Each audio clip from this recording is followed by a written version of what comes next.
నమస్తే అండి. నేను మీ చిన్నమ్మ. వెల్కమ్ టు మై ఛానల్ చిన్నమ్మ వ్లాగ్స్ 3-8. ఎలా ఉన్నారండి? నేనైతే చాలా బాగున్నాను. మీరు కూడా అందరూ బాగున్నారని అనుకుంటున్నాను. ప్రతి ఒక్కరు కూడా బాగునే ఉండాలని చెప్పేసి మనస్ఫూర్తిగా అయితే కోరుకుంటున్నాను. వైకుంఠ ఏకాదశి సందర్భంగా నా పనులు, పూజ ఏ విధంగా ఉందో వీడియోనైతే చివరి వరకు చూడండి. ఎక్కడ స్కిప్ చేయకుండా. నా వీడియో నచ్చితే ఖచ్చితంగా ఒక లైక్ ఇవ్వండి ప్రతి ఒక్కరు కూడా. అదేవిధంగా సబ్స్క్రైబ్ చేసుకోండి వీడియోనైతే, ఛానల్ని అయితే సబ్స్క్రైబ్ చేసుకోండి. ఇంకా నా వీడియోలో ఏమన్నా మిస్టేక్స్ ఉన్నాయా, ఎలా ఉందో వీడియో అయితే ఖచ్చితంగా అయితే ప్రతి ఒక్కరూ కామెంట్ చేయాలని అనుకుంటున్నాను. ఇంకా మార్నింగ్ అయితే 4:30కి అయితే నిద్ర లేచాను, వాకిలి ఊడ్చాను. తర్వాత ఇంకా మొదట తులసి కోటనైతే శుభ్రం చేసుకున్నాను బయట వరకు. తర్వాత పూజ చేసేటప్పుడు కోట లోపల నీళ్లు పోసాను. ఇంక ఇప్పుడైతే కల్లాపి అయితే చల్లుతున్నానండి. కల్లాపి జల్లి కడప కడిగి ఇడుపులు అలికేసి తర్వాత అయితే ముగ్గులు పెడతానన్నట్టు. అసలైతే ఈరోజు చలి అంతగా అయితే లేదు. నిజంగా నాకైతే అనిపించింది ఆ శ్రీమన్నారాయణుడికి నా మీద అయితే కొంత జాలి కలిగినట్టుంది. అందుకే చలి చాలా లేదు అన్నట్టు, చాలా తక్కువగా ఉంది. ఇంకా తొందరగా లేచి చలి లేకపోతేనే పనులు చేసుకుంటానని చెప్పేసి నైట్ అయితే అనుకున్నాను. నా మీద జాలితోన కొంచెం ఈరోజు వాతావరణం కూడా అనుకూలించింది. ఇంక ఇప్పుడైతే నేను కల్లాపి జల్లుతున్నాను అన్నట్టు. కల్లాపి జల్లేటప్పుడు ముందైతే ఆ కుండలో పేడ ముందే వేసి పెట్టుకుంటాను. జస్ట్ నీళ్లు పోసి దాన్ని ఇట్లా కలిపేసి చల్లడమే అన్నట్టు మన పని అయితే వచ్చేసి. ఇప్పుడైతే ఇంకా పేడైతే కొంచెం తక్కువగానే ఉంది. కల్లాపి జల్లేది అయిపోయిన తర్వాత ఇంక నేనైతే ముగ్గులైతే పెట్టానండి. ముగ్గులైతే పెద్ద పెద్ద ముగ్గులేం పెట్టలేదు, చిన్న చిన్న ముగ్గులే పెట్టాను అన్నట్టు. నాకు అంత తొందరగా గుర్తురావని చెప్పాను కదా ఇంతకుముందు వీడియోలోనే. ఒకసారి చూసానంటే దాన్ని వేస్తాను కానీ నాకు అప్పటికప్పుడు చూడకుండా అసలు అది ఏమీ గుర్తుకు రాదు, ఏం వేయాలో కూడా తోచదు. ఇంకా ముగ్గు వేసేటప్పుడు అయితే ఖచ్చితంగా కూడా మనం చేయాల్సిన పని ఏంటంటే, మనం చేసే ఏ పని అయినా ఇతరులకు సహాయంగానే ఉండాలి. అది మన మిత్రులకైనా సరే, శత్రువులకైనా సరే, మనం చేసే ప్రతి ఒక్క పనిని ఆ భగవంతుడు మనల్ని ఎప్పుడూ చూస్తూనే ఉంటాడు. మనం అనుకుంటాం మనల్ని ఎవ్వరూ చూడరు అని. మనం వేసే ముగ్గు అయితే ఎట్లా ఉండాలి అంటే, ముగ్గు ఎట్లా ఉండాలనేది కాదు ఇక్కడ కాన్సెప్ట్. ముగ్గులో అయితే రాతి ముగ్గు ఎక్కువగా వేస్తుంటారు. ఈ ధనుర్మాసంలో రాతి ముగ్గునైతే అస్సలు వేయకూడదు. అందులో అయితే కాస్త పిండినైతే కలపాలి. కాస్త పిండిని కాదు, పూర్తిగా పిండి వేసినా ఏం నష్టమే ఉండదు అసలు. ఎందుకంటే ఆ ముగ్గు, మనం వేసిన ముగ్గు భూమిలోకి ఉండే క్రిములు, ఇంకా చీమలు, భూమిపైన తినగలిగే ప్రతి ఒక్కటి కూడా ఆహారంగా తీసుకుంటాయి. కాబట్టి మనం ముగ్గునైతే ఖచ్చితంగా కూడా ఇతర జంతువులకు, క్రిములకు ఆహారంగా అయ్యే విధంగానే వేయాలి. ఇంకా మనం చేసే పని మనం డైరెక్ట్గా వాటికి ఆహారం పెట్టకపోయినా సరే, ఈ విధంగానైనా సరే కొంత సహాయం చేసిన వాళ్ళం అవుతాం అన్నట్టు. మన హిందూ సాంప్రదాయంగా మనకు ఇట్లాంటి పండుగలు ఏమన్నా వచ్చినప్పుడు నిజంగా తెల్లవారక ముందుకే పూజ చేసుకుంటే చాలా సంతోషంగా ఉంటుంది. నేనైతే ప్రతిసారి కార్తీక మాసంలో వేకువజామునే తెల్లవారేసరికి నా పూజ అయితే ఖచ్చితంగా కంప్లీట్ అవుతుందండి. ఇంకా ఈసారి అయితే నాకు కొంచెం అనారోగ్యం చేత, అంటే నా ఆరోగ్యం అంతా సహకరించక ఇంకా 7:30, 8 కూడా అయిన రోజులున్నవి. ఆ విధంగా అయితే చేసుకున్నా కానీ నాకంత సంతోషం అనిపించలేదు. ఇంకా ఇంతలా మనం పూజలు చేయడానికైతే ఒక పెద్ద రీజనే ఉందండి.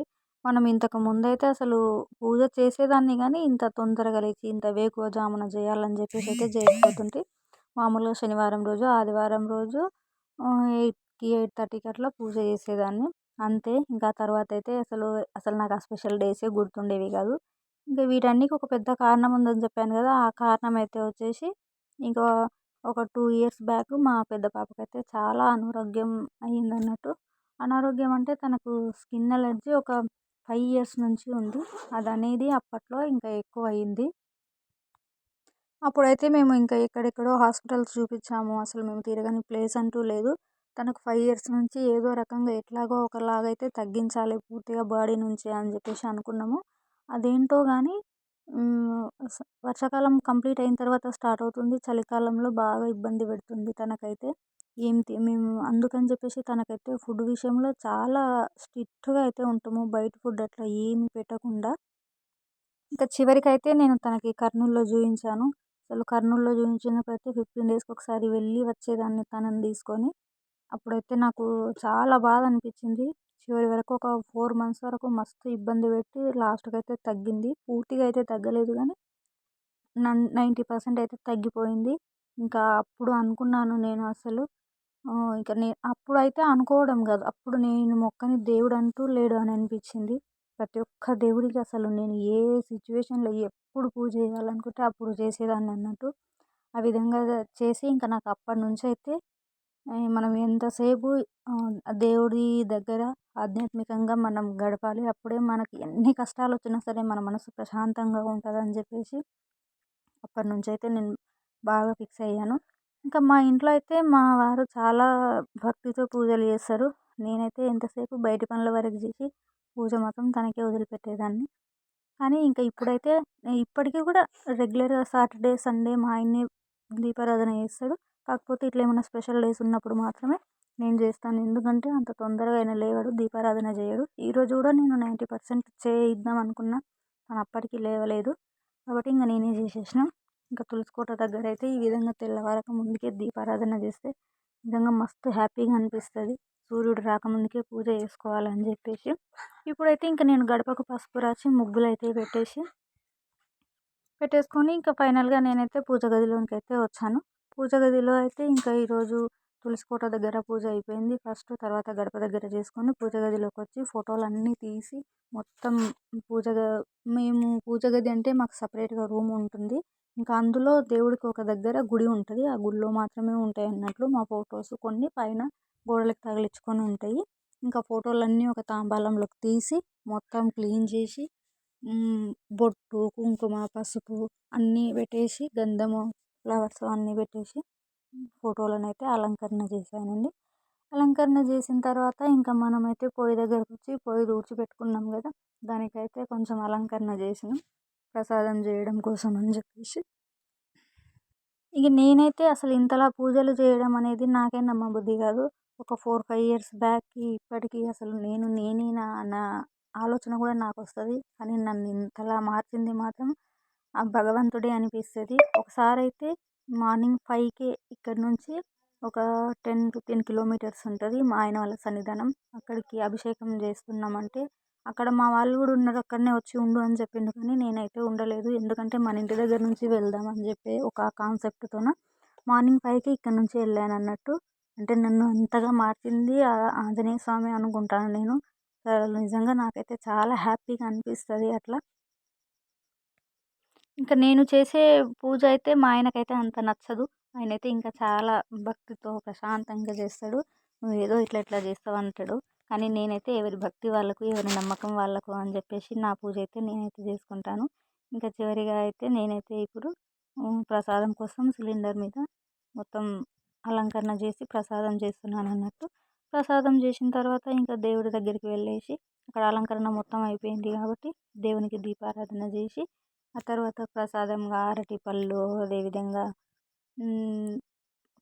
పాలు, తర్వాత అదేమంటారు బెల్లమన్నం చేసిన ప్రసాదంగా దేవుడికి ఈరోజు సిరాపురి చేద్దామనుకున్నాను కానీ ఇంకా మళ్ళీ పిల్లలు తినరు అని చెప్పేసి బెల్లమన్నం చేశాను. బెల్లమన్నం చేసి తర్వాత పాలు, కొబ్బరికాయ కూడా కొట్టేసాను చివరిగా దేవుడికి నైవేద్యంగా. ఇవన్నీ అయితే నేను పెట్టుకున్నాను.